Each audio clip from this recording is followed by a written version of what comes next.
nga ba? Padayon. Dito na kami Padayon. sa Padayon. Mabibidyoan kita. Nandito na kami sa Padayon. Sarap kasi ng food dito guys, kaya nakailang balik na rin kami. At saka mura lang. Sarap yung coffee, at yung pizza, at burger, lahat.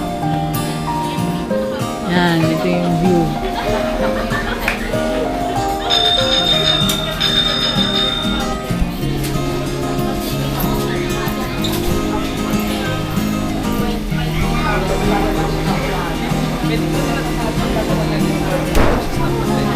Thank you. Ay. Saan tayo?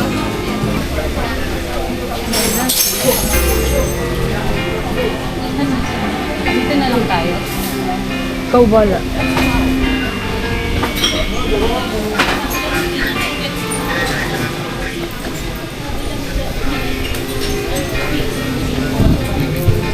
Diyan tayo? Yung sa baba. Ayoko may mainit dyan. Mamaya na lang.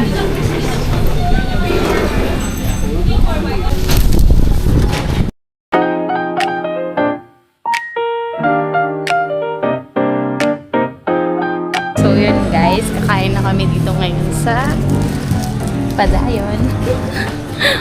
For the vlogger in person. So now, we're gonna eat our pizza and tuna pesto. Shit. Diyan. Wow. Naman, sana all. Sarap.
Nandito kami ngayon sa may Padayon.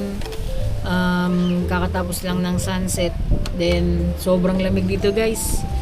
Siguro mga 16 degree. Yeah. Aircon. Aircon. Aircon.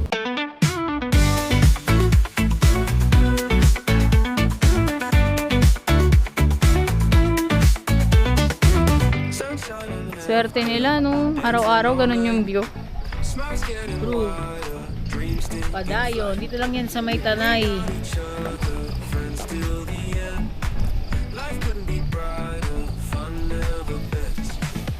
Ang ganda, grabe.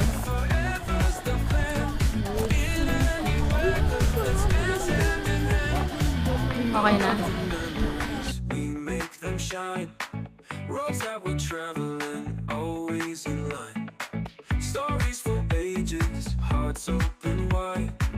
Turn all the pages by your side. Good times together forever. In any weather, let's dance hand in hand.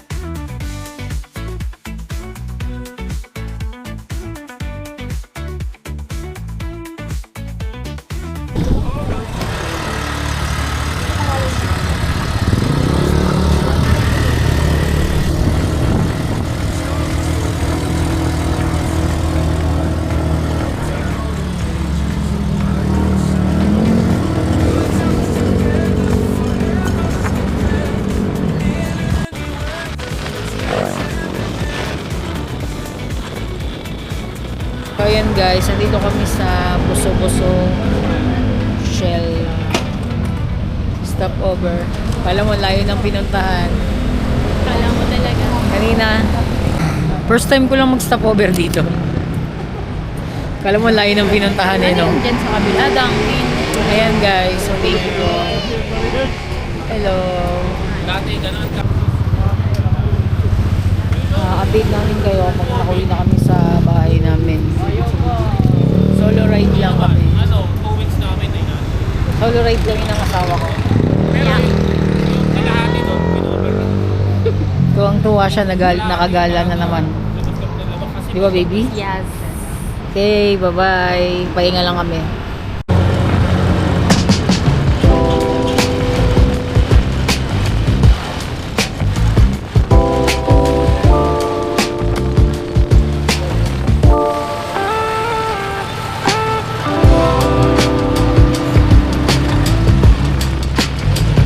So ayun mga kanami, pauwi na kami ngayon ng Marikina. Galing kami ng Marilake.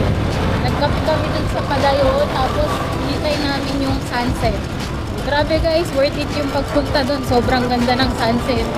Kaya kung may time kayo, pwede nyo rin yung puntahan.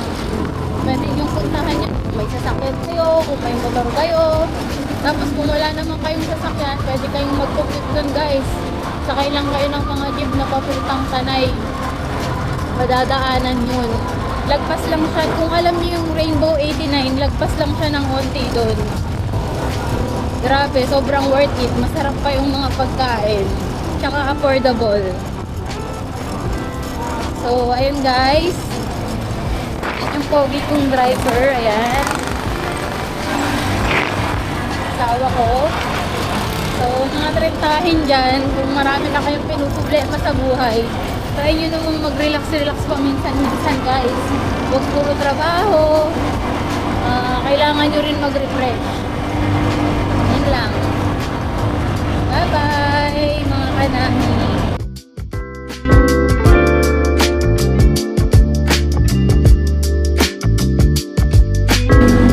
So ayun guys, sinabutan na kami ng traffic. Pagbaba namin dito sa may bandang Kogyo ba to, Big? Pamasinag na to. Pagbaba namin galing ng Kogyo, ito na ang dinagdan namin dito. Pamasinag na dito. Anong oras na dito? Oras ngayon 7:35. 1 hour pa lang galing ng vlog. Doon na kami dito.